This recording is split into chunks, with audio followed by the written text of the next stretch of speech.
Управниот суд ја отврди тужбата на компанијата Euromax Resources и ја потврди одлуката на владата за да им ја одземе концесијата Иловица штука за рудникот за бакар Иловица штука.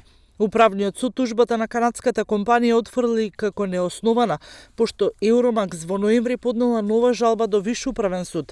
Од Сдруженијето Здрава Котлина вела дека ова е класичен пример како судските инстанции случајот го претвориле во пинг-понг игра помеѓу судовите. Генерално таа одлука не е објавена се уште за жал, не знам од кои причини, но концесионерот Euromax ја објави во Канада на 1 ноември, односно еден ден после локалните избори, на 1 ноември 2021.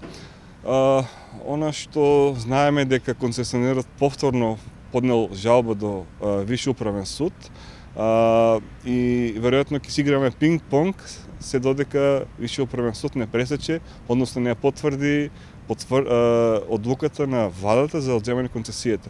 А тоа е единствено можно решение, бидејќи и ден денес, како што спомна премиерот Заев, Euromax од 9 точки имат исполнето само 2. И нема начин правно тие да се извлечат на било каков начин за да можат да одобрат повторно враќање на концесија која што законски им е одземена.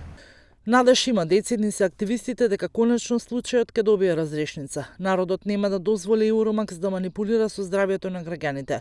Ние остануваме на ставот дека рудник нема да има, велат од Здрава Котлина и посочуваат дека даваат поддршка и на сите балкански народи кои се соочуваат со истата борба. Значи таму постои уште една концесија која што веќе 2 години е истечена и таа треба и таа да се одземе, последната концесија на Euromax, и очекувањето на граѓаните во Македонија, во нашиот регион, но и на Балканот, вие гледате што се случува во Србија, знаеме што се случуваше во Грција, тоа се истите компании кои што мешетарат низ нашите простори и бараат начини како да се уклопат во грабење, јас би рекол, на вредните ресурси и оставање на штетни токсични материи. Зошто не копат во други места?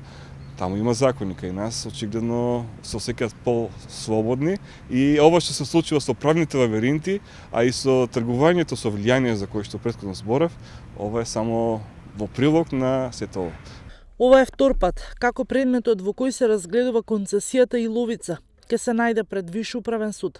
Случајот во рудникот во Струмичко во јули доби пресврт, откако Вишиот управен суд го поништи решението на управниот суд со кој се одбиваше жалбата на Euromax Resources за одземена концесија и донесена одлука да има повторно судење во управен суд.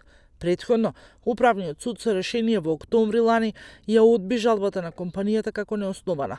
Жалбата на Euromax Resources се однесуваше на поедначување на пресудата на управниот суд со цел да ја задолжи владата да ја поништи одлуката за еднострано раскинување на концесијата како неоснована и да ја задолжи владата да ги спои концесиите.